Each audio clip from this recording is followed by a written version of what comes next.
Good evening and welcome to another edition of Money Talk with Melanie. I'm your business diva, Melanie Collette, broadcasting live from beautiful Cape May, New Jersey via SHR Media and High Plains Pundit Talk Radio, also streaming live on Facebook. It is actually not a beautiful day in Cape May. It is raining yet again. Like, really? It's cold and raining again. And I want to say hello to the folks in the Facey chat. Hey, Doug, Eaton, Gordon Hill, how are you, darling? Love her. She's the best.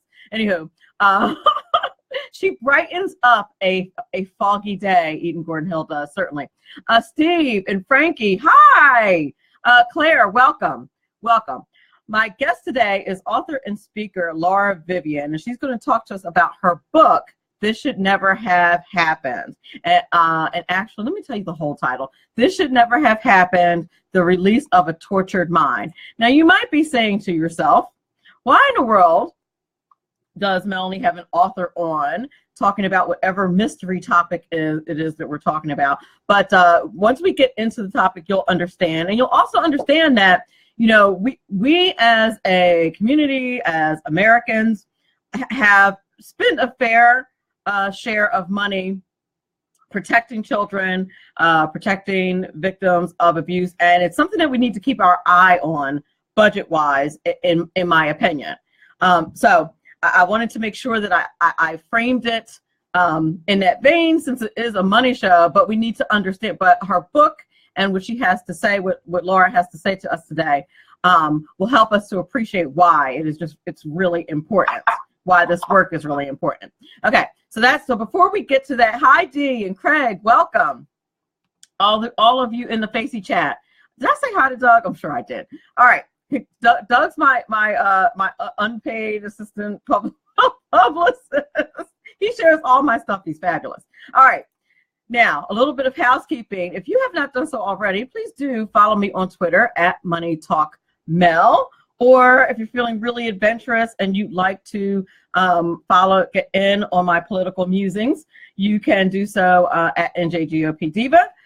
Also, for some exclusive content, like the Facebook page at Money Talk Mel. Please, please, please go ahead and do that. I'm also going to be on Instagram eventually, so I can be like with the cool kids, and maybe even Reddit. But I'm everywhere else: Pinterest, Google+, LinkedIn, all the nerd stuff. I'm there. But I haven't reached the Reddit and Tumblr. Actually, I am on Tumblr, but I don't really know how to use it yet. So once I get a hold of Tumblr, I'll be good to go. Hey Sam, hey Kathy, welcome to the Facey chat. So there's that, if you want to do any of that. I want to, man, I get so many good guests on the show. When I first started out, I used to be like, you know, begging people to come on my show, and now I'm like booked 2 weeks out, which probably doesn't sound like a lot to you, to you mavens who are media mavens out there. But for me, you know, when I first started out, it was like trying to get somebody for the next day, and now I'm booked 2 weeks out. I'm just so blessed, and I thank you all for that. So what else do I want to say? Let's talk a little bit. Oh, the reason why I mentioned that is because I wanted to give you guys the schedule for the rest of the week. Tomorrow, I will be appearing on Chris Level's show on Blog Talk Radio at 4 p.m. for Politics and Prophecy. I believe that I will be appearing with Reverend Henry Essick. No, not Reverend, Pastor Henry Essick, I believe. Hey, Kim Sharp, welcome. Hey, Katie. Hey, Tim. Yes. So I'm going to be doing that tomorrow. So tomorrow will actually be a re-air. On Thursday, I'll have Kuram Dara on. And on Friday, which clearly I did not add to my schedule, I have another fabulous guest, which I will tell you about on Thursday, but I didn't put on my notes who my guest is on Friday. But I have another fabulous guest on Friday I'm really excited about. Trust and believe me, you don't want to miss it. Okay. Let's talk a little bit of Money Talk news, shall we? Now, Amazon, as you all know, is one of my favorite companies, and I get chastised regularly because of the whole, you know, information thing. But I love Thank you, Eden Gordon Hill. Andy Berger is my guest on Friday. that was a huge fail. Thank you, Eden. I'm sorry. Sorry, Eden. I'll do better Thursday, I promise. Yes, indeed. That is who my guest is on Friday. Feel free to post any intel in there, Eden. What the appetite of my my people here in Facey. I appreciate it very much. Amazon was supposed to start selling prescription drugs, right, in bulk to hospitals, which would have been a fabulous thing as far as bringing down the price. But unfortunately, they had to shelve those plans because they have not been able to secure deals with institutions, apparently, and they said that they're lacking the sophisticated logistics network that they need to transport the drugs, which is a little bit of a disappointment, but their CEO, Mr. Bezos, is really smart, so I hope that he's going to figure that out. I love Amazon. I just do. They're very convenient, and when you live in no man's land like I do, a company like Amazon is very important if you want to join the rest of the world and have access to things. Welcome to the chat, Bryant and Rich. Hi. And I think I missed a couple of other people because the print's really big now and moves really fast. But welcome, all of you in the Facey chat. Let's see, what else is going on? Oh, Netflix. Listen, I don't know how much Netflix stock is right now, but you might want to grab you some. They have rocketed past their growth targets and hit 125 million global subscribers. That is cray-cray. That is insane. They have gained 7.5 million subscribers. Listen, I know a lot of people who have unplugged from the cable deal, and they're just doing Hulu and Netflix, and but they are really dwarfing their competition. Apple TV, Amazon Prime. It's really amazing. So I'm thinking we should probably check out some Netflix stock and see what's up with that, because they are a growing and thriving company. Welcome, David and Todd and Rich, to the Facey chat. Now, the White House, I always have to spend some time on the White House. So now, apparently, yesterday I reported to you that they were thinking that they weren't going to engage Russia as far as some sanctions because of the chemical attack. Well, now apparently they may. This is according to my girl, Nikki Haley, who I adore as our U.S. ambassador to the UN. She's calling for additional levels against Russia. So this is, in my opinion, a very good thing. So we should be hearing an announcement from the U.S. Treasury very shortly. Now, usually, hey, welcome Donna McCleary and Ty. Now, usually I listen to the news on my way home because, we have a president that just keeps the news cycle moving and shaking, and I want to make sure that there isn't anything different for my show prep, which happens a little earlier in the day, but everything seems to be rather calm, I think. Doug said he wanted them to tank a little, then invest. Well, of course, you want the price of the stock to go down first, so that you can take that opportunity. But Doug, I don't know if that's going to happen with Netflix, especially not when they are exceeding their targets. It's going to be kind of hard. Wallace Brown, hello, welcome to the Facey chat. So yeah, that's something. But listen, I'm going to check it out anyway. How much is it, Doug? If you know how much Netflix is going for right now, post it in the Facey chat. I'd love to know.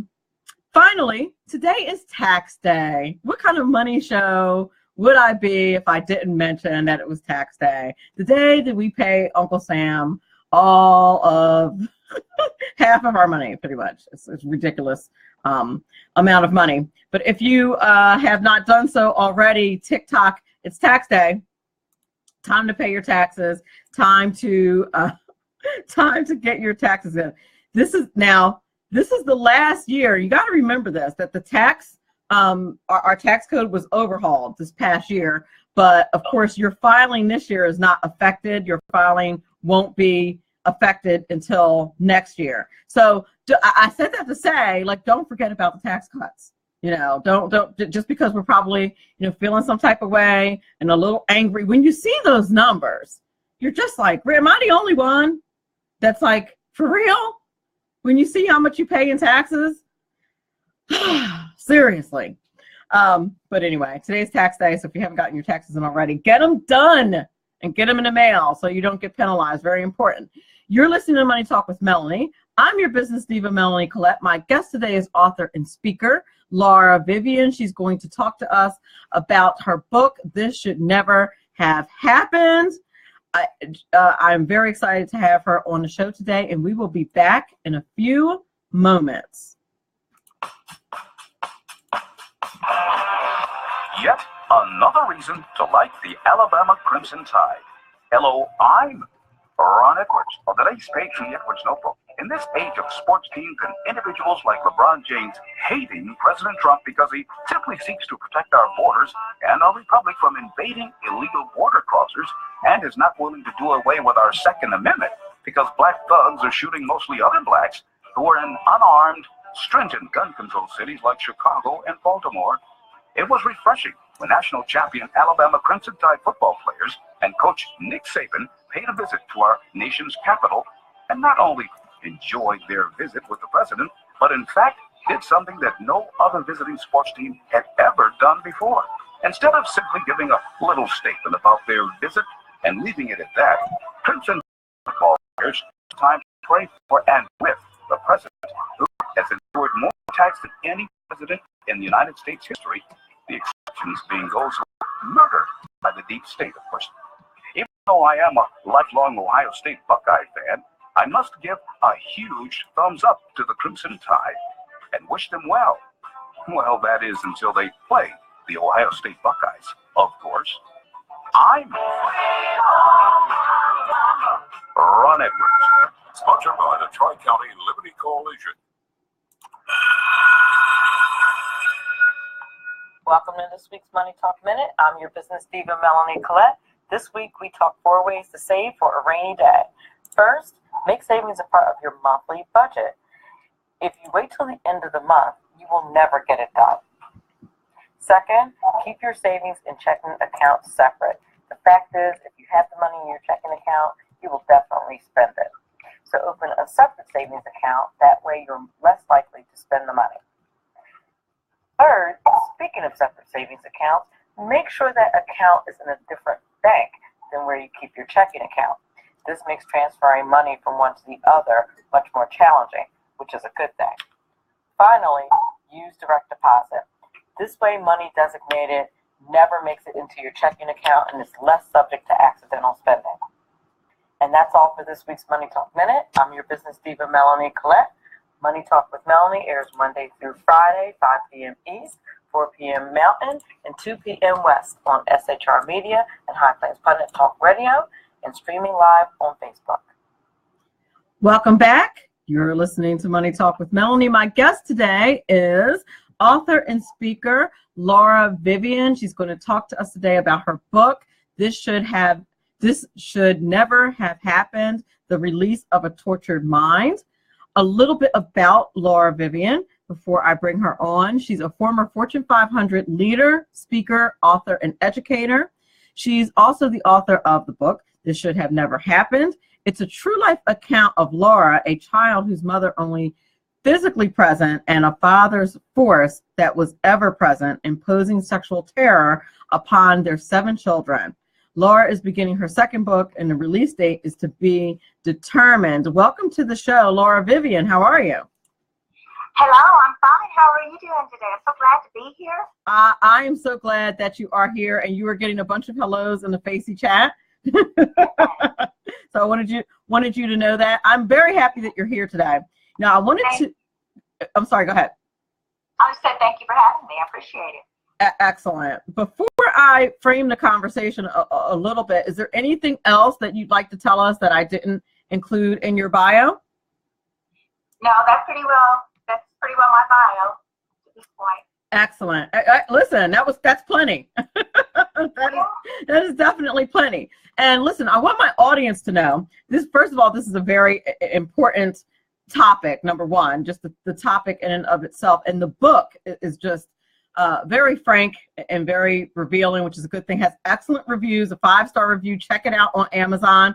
But I also wanted to let the audience know and understand why funding for things like the Office for the Victim, victims of crime, funding the Children's Justice Act, and the state's attorney's offices and the Federal Bureau of Investigations. All of those areas where children's crimes are funded are very important.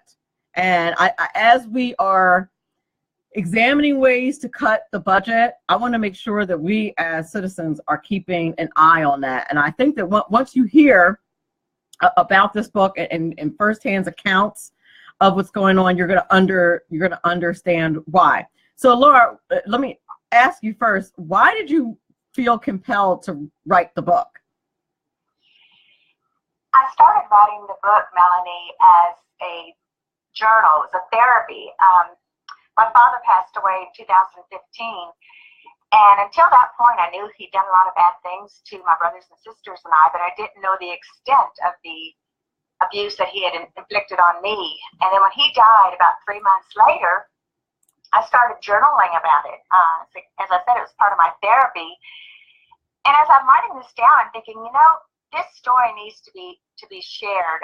It's not something that I'm proud of by any means, but I'm not ashamed of it either, because it's not my shame. It's his shame and the shame of every man and woman that's ever hurt a child. And so I wanted to share my story with others, let them know how prevalent child abuse is and how it's so hard to know who the actual offenders are. Yes, and that is you really hit home with that, and that is key. And part of the reason, and you can elaborate on this, is because I'm thankful to the Lord that this happens, is because, in my opinion, God provides us with this mechanism when we are traumatized that helps us disconnect when the trauma is happening. But that's part of the reason why it's hard to determine who did what. Exactly. That's what you're talking about there is partially the dissociation that I went through, because your mind has a way, some people's minds have a way of blocking that out. But the main reason that nobody knew what was going on is because my dad, he was this really nice, well-dressed, good-looking man. He drove real nice cars and wore expensive suits. And, we lived in a really nice house in an upscale neighborhood. And so nobody would have ever thought that this man who actually led the choir in church on Sunday morning could be a child abuser. They just thought he was all of it and then some. And, so by all appearances, he was a perfect gentleman, good husband, and a great dad, Melanie. But that's not always the case. I had a endorsement just today on my book that was sent on This Should Never Have Happened, that was sent to me, and it just kind of sums it up. I like the way that she ended this. It says, the author uses the written word to clearly create the horrific scenes that she and other family members endured at the hands of the monster. And then she says, let this book remind us that all that glitters is not gold. And that is so exactly what my message is. Even though everything looks good, it's not necessarily what it appears to be. And that's the message that I want to get across to people, is to be alert. Just, if something seems wrong, it probably is. That is so extremely true. And that is specifically the case. I mean, particularly the case, and like what you said, the person, they go to church, they're well dressed. And you would think that someone being well dressed and presentable and driving a nice car, living in a nice house, would not affect whether or not somebody thinks they're capable of abuse. It right? Absolutely does, doesn't it? Yes, it absolutely does. And that is really incredible when you think about it. And it just reminds me that we really need to examine our values. Definitely. If that's, what it is that we think. So part of your book, the second part of your book, or the subtitle, I should say, is the release of a tortured mind. Why is that the subtitle? It goes back to the fact that I dissociated. What happened, first of all, from infancy, my siblings and I were routinely physically, emotionally abused by our father. And I knew that they were also sexually abused because I actually witnessed some of that. But we were groomed by him to know that, you know, he would and could hurt us or even kill us if we ever told anyone what he was doing to us. So from birth, that's just what we did. You know, that was just normal in our family. But then when we hit about, 12, 13 years old, and we started realizing that this isn't quite right, this isn't the way fathers are supposed to treat their children, we would start rebelling. And that kind of got to be, you know, pretty well everybody that was going through this, you know, which again, there were 7 of us at the time. Later, there was another sister, so there were 8 of us total. So what happened is, after a particularly painful night of abuse when I was about 12, my mind dissociated. And what that means is I basically left my body. I was completely aware of what he was doing to me, and I felt it at the time, but then I just blocked it out completely. And the reason is because he hurt me so terribly that night. Up until that age, about 12, I knew everything that was going on. I was fully aware when he was abusing me. But that night was so horrible, and I go into more detail in my book. It was so horrible that the next morning when I woke up and there was blood on my sheets and it hurt for me to sit on this chair at school, I didn't know why. I just thought, you know, what is going on here? Why am I feeling this way? I knew something was wrong, but I didn't know what it was.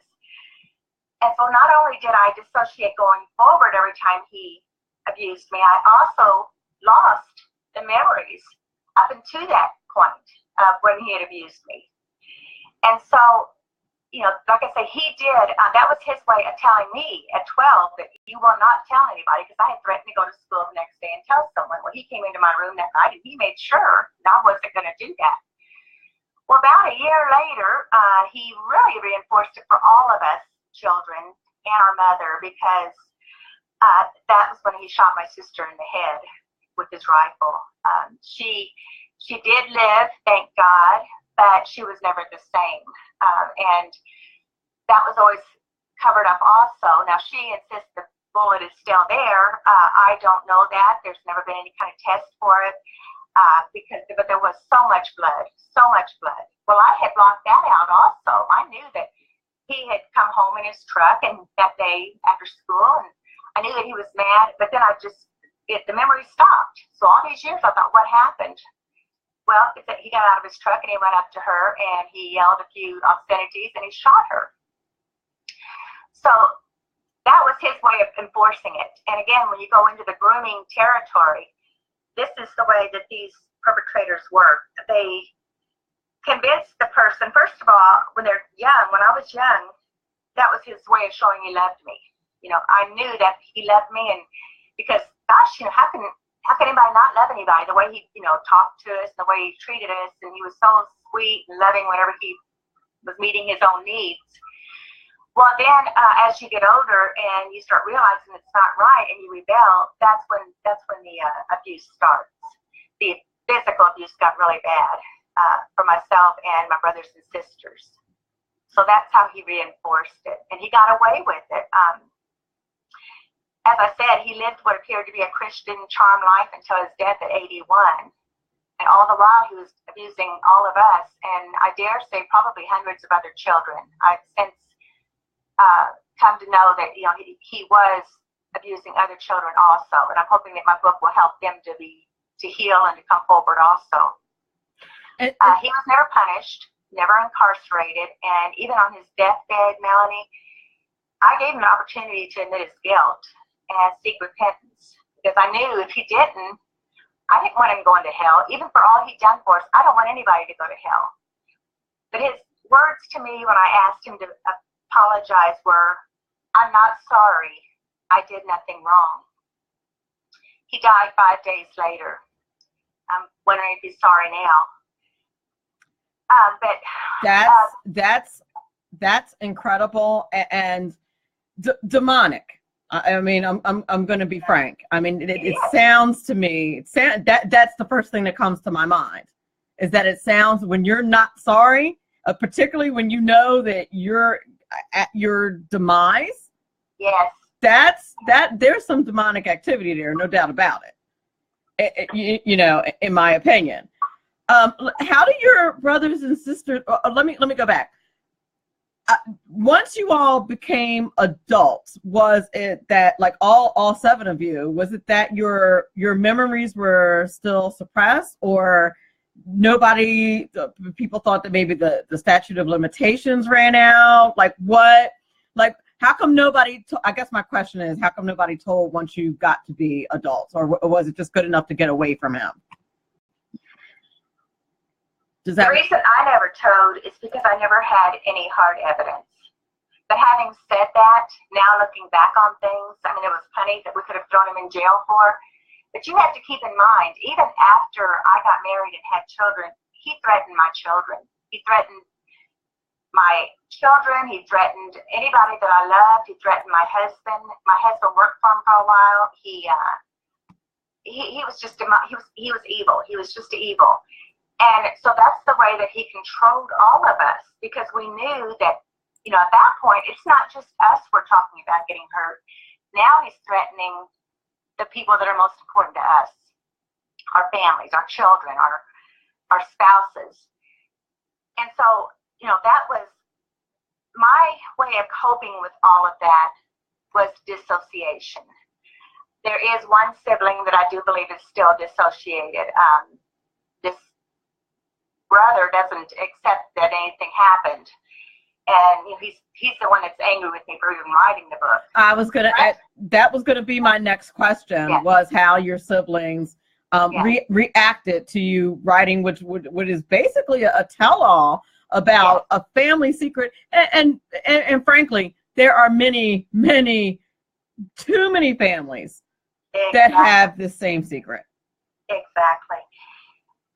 The only one that's upset is, like I say, the one that kind of denies the whole thing. But he got a lot of it. I saw him get abused. I mean, in every which way possible. I witnessed that myself. The others, my sisters and my other living brother, are fully supportive. They are wonderful.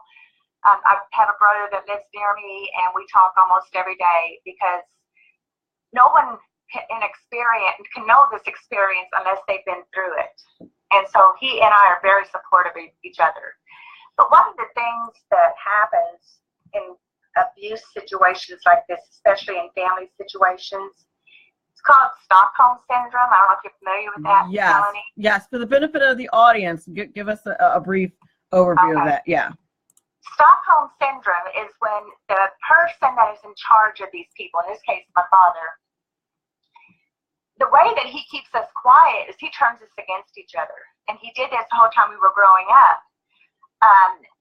We knew that if we didn't turn our back on that child, we were going to be the next ones in line to get hurt. And as we got older, that became reinforced. Well, now there's very, very little communication between me and especially my sisters. Being the oldest child, one of them especially does blame me, and that breaks my heart because I was a child myself. Blames you how? For not telling or? For not saying something. I was a child when it started, and then when it kept continuing into, you know, later in years, I knew he was still doing it to the rest of them. The feeling would be that, you know, being older, I should have spoken up.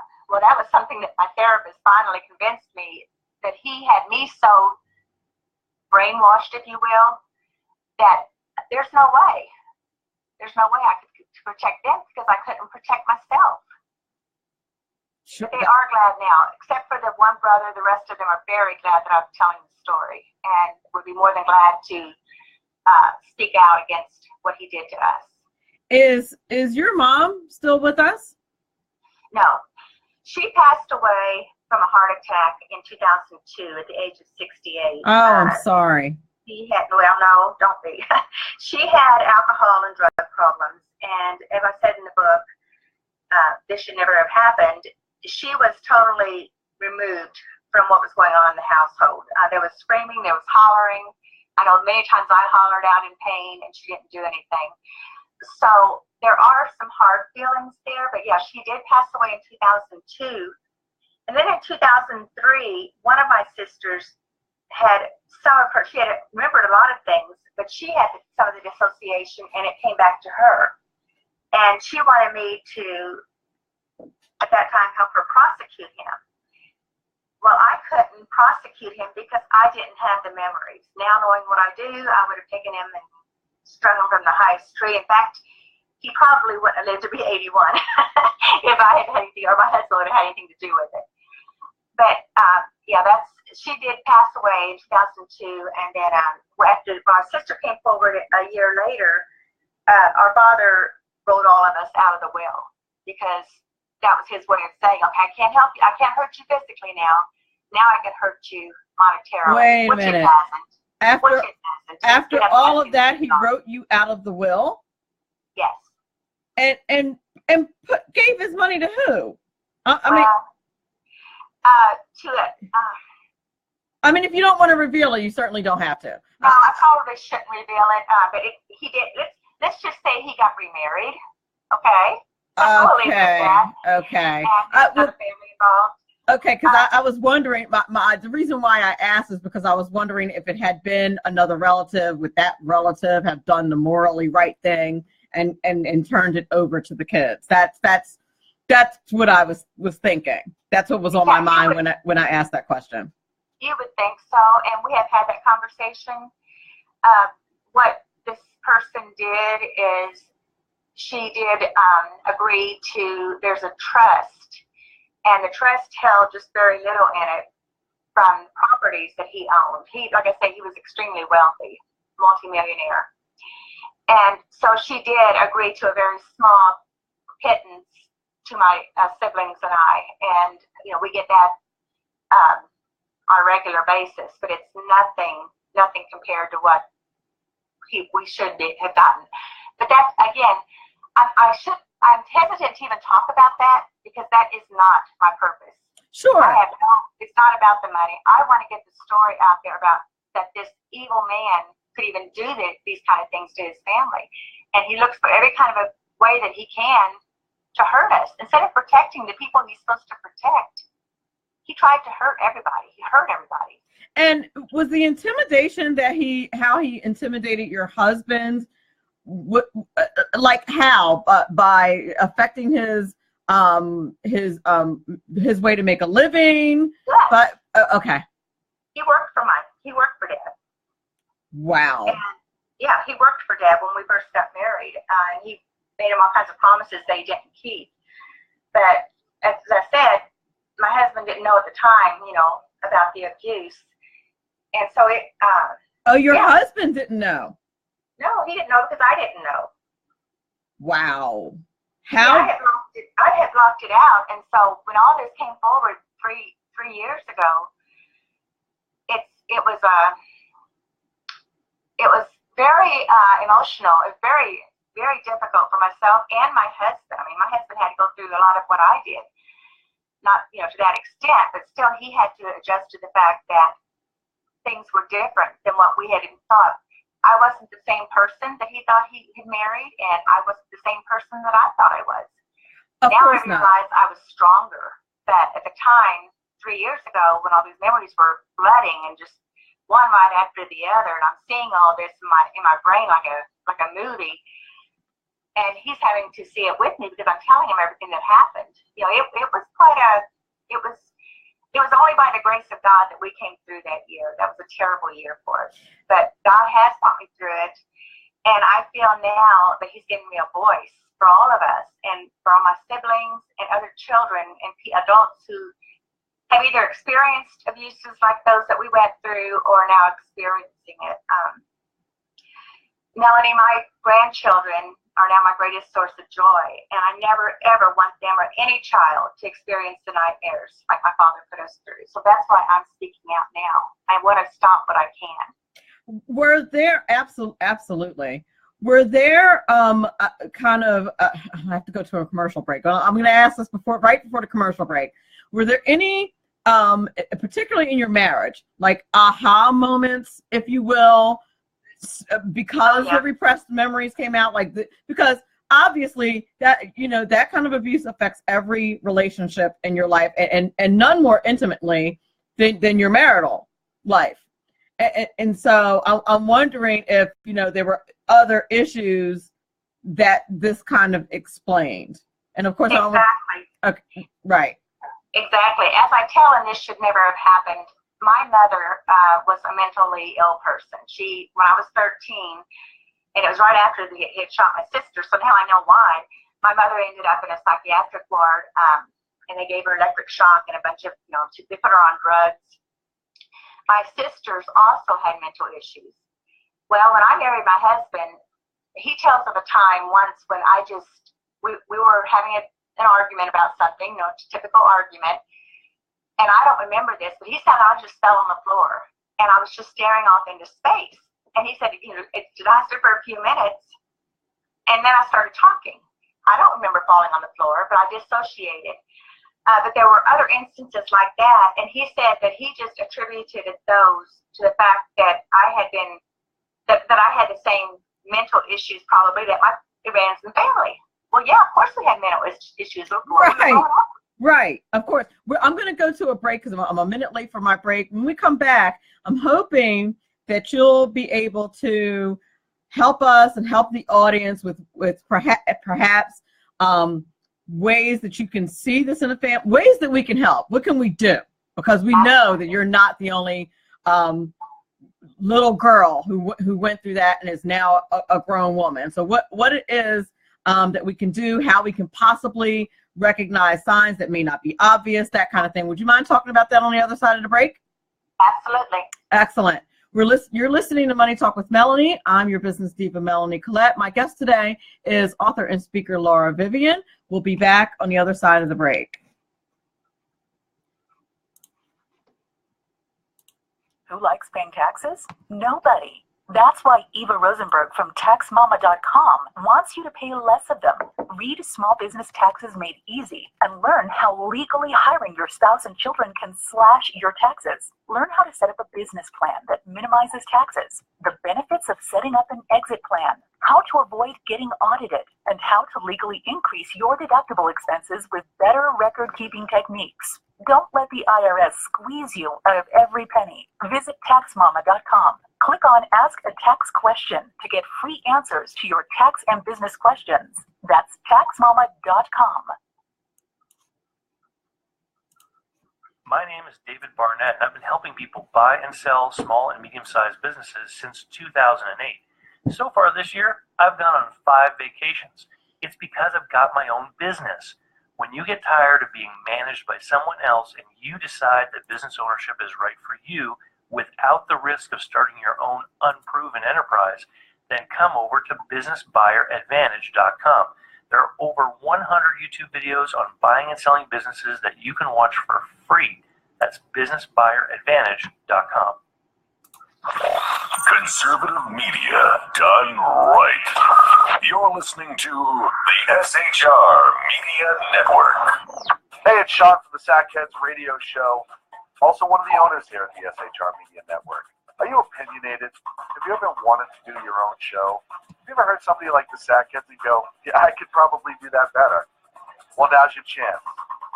Send me a 5-minute clip at sackheadsradio@gmail.com, and maybe you can be part of the SHR broadcasting team. sackheadsradio@gmail.com.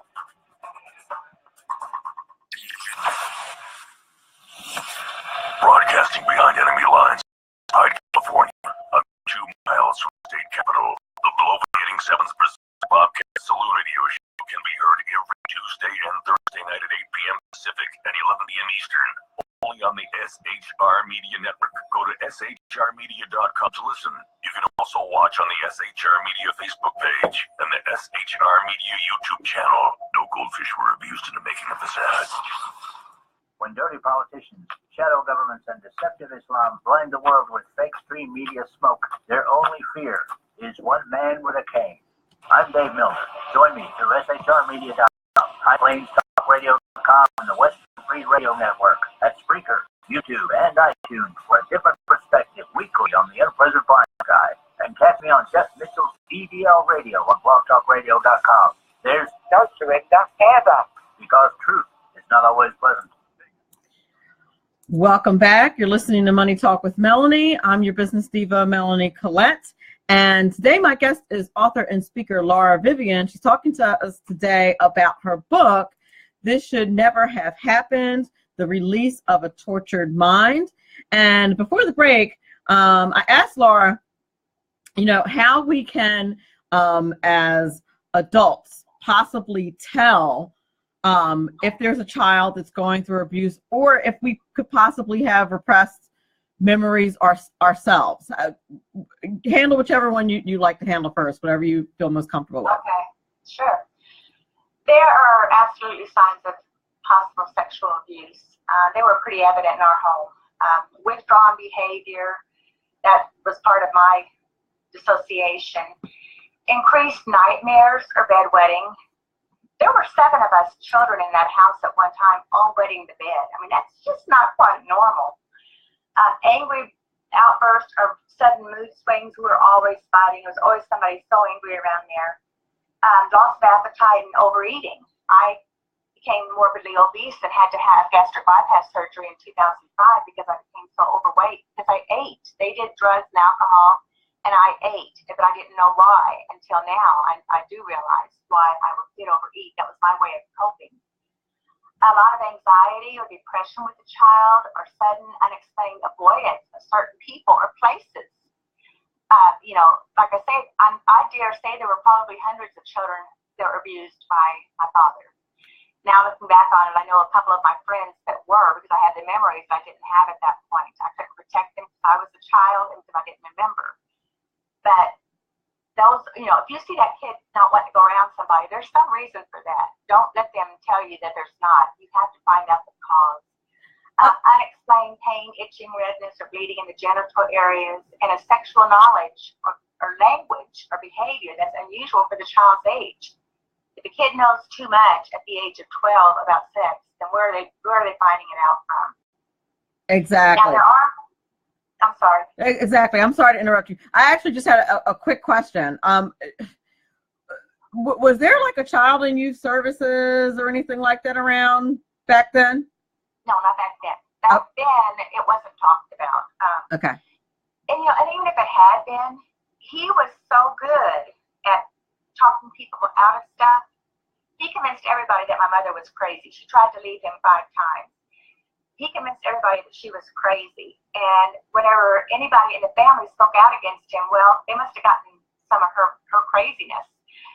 And people believed him. Somebody even actually saw him abusing me one time and took me by the hand, took me away from him. And then as soon as he had gotten himself together, this woman took me back to him and he took me home. So people did see it happening. But this was a different time. And now, thank the Lord, we have things like we have a program. One that I just recently attended was Building Hope Today in Boise, Idaho. And there's it's led by some great people, Matt and Lynn Morgan and Alethea Cox. And what this program is doing is telling the story. Matt was a victim of abuse as a child. And so he wanted to get the story out there, same as I did. So he went out and he started telling the story and built this organization. And that's what they do. And they're doing the same thing that I'm wanting to do. They're trying to raise awareness of abuse, of things that are happening in our society right next door. You may think that person is just all of it and loves his family and oh my goodness, he's got that. He goes to church every Sunday. Well, why wouldn't he be a good person? Right. and I feel like nobody knows more than church-going folks how untrue that can be. Unfortunately. But it's not just church going, but I think that the stereotypical picture of an abuser is a fall down, drunk, dirty, nasty guy or woman. And that's not necessarily the case. We had a lot of mental health disorders, addictions, and related issues when we got older. 4 of my siblings have attempted suicide, one just a week ago. Oh. And there's a lot of illicit drug use. There was some promiscuity with my sisters, smoking, drinking at an early age, depression. So all of the signs were there. And there was one common denominator, and that was him. But of course, nobody wanted to believe that he could have caused that. So they blamed it on my mother. They blamed it on, everything but. And they never asked us. Nobody ever asked me, is your dad hurting you? Because they wouldn't have thought that. But if somebody had pulled me aside as a child, before I dissociated now, this is back before I was afraid for my life. If somebody had taken me aside and asked me point blank, is he hurting you? I think I would have said yes. I know I would have, because I was ready to tell everybody. But then once the physical abuse became so bad, there's no way. I didn't want to die. I didn't want him to kill me. I didn't want him to kill my brothers and sisters or my children or my husband or anybody else I loved. Okay, let me ask you this. So what should a person do if because these memories, at least, they can come back quite suddenly and anything can trigger it. It can be like the most remote, crazy thing. Oh, yeah. That can flashbacks all the time. Right. That can bring these memories back. What should a person do? If you are having flashbacks, if you have a memory come back to you, it can be a startling and just a freaky thing. So what do you do? I am fortunate in that I was already with a therapist because of all the other emotional problems I had. This particular therapist is, local, and she worked with something called EMDR. It's eye movement desensitization and reprocessing. And it's a form of psychotherapy that basically is for treating people with PTSD, which is what this is. Right. And so finding a good therapist that specializes in not only a child abuse, but child sexual abuse, which I was, again, the good Lord left me this wonderful woman. I call her my angel in my book. I call her Angela in my book. She's my angel. But talk to a therapist, but then also talk to other people.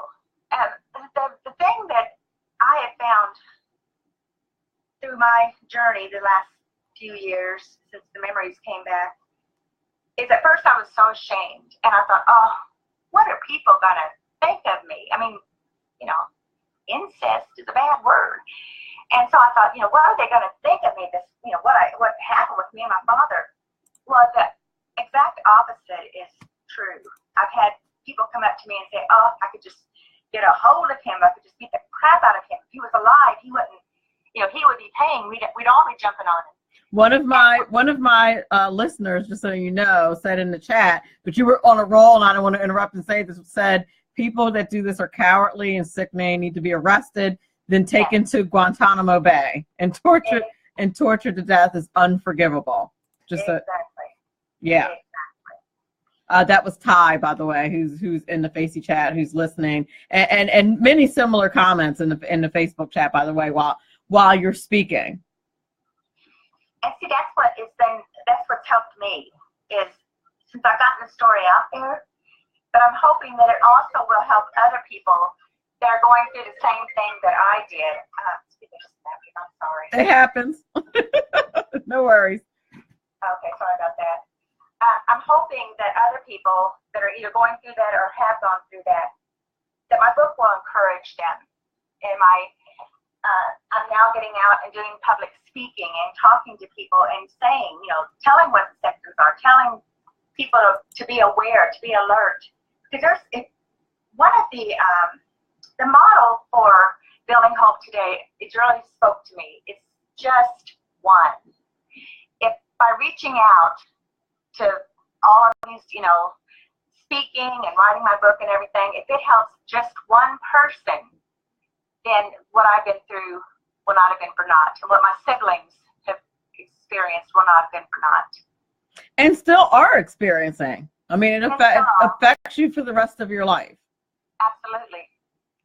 Okay, so first of all, I want to thank you so much for being on the show and sharing your story and writing the book. The book is on Amazon and has a 5-star rating and several ratings. Where else can they get the book? And also, if they would like you to come speak how can they get in touch with you? How can my audience get in touch with you? The book is also available. It's on Amazon.com and BarnesandNoble.com. It can also be purchased through my website, which is the same as the book. It's thisshouldneverhavehappened.com, all one word, no spaces. I would love to speak to anybody that wants to let me share my story and get the word out there. I am working with Eden Gordon Media, and we love Eden Gordon from Eden Gordon Hill from Eden Gordon Media. She is a doll. Love her. Yes, she's very good. And EdenGordonMedia.com. I'm sure she'll be glad to help, set up any kind of speaking engagements. I would be more than glad to go anywhere to get this message out. Excellent. And go ahead. I'm sorry. Yes. I'm sorry. I cut you off. I thought you were done. It's This Should Never Have Happened, and that's also the name of the website. Excellent. Excellent. Thank you so much for being on the show today. I want to thank everybody who's in the Facey chat. You guys rock. Thank you so much for your comments. Everyone who's listening on SHR Media and High Plains Pundit Talk Radio, all of you all who are listening to this via podcast, I appreciate it very much. And Laura, Vivian, again, thank you so much for sharing your story. Kim Reynolds Sharp, a big fan of the show, says in the Facey chat, Laura, you are so brave. I can't imagine how difficult this process has been to work through all of this and have your own children and grandchildren to have to deal with this as well. Of course, the abuse alone, I have no comment because it is so far from my imagination. And Doug says, what about families that deny what happened, blow the victim? And I think that's probably a late comment. That's probably going to catch up. Because unfortunately I have to close the show, but if you want to jump on the chat to the video, you'll see it and answer any questions. That would be great. I want to thank everybody for listening. You guys totally rock. Remember, all of this is very important because it's your money. Have a great night.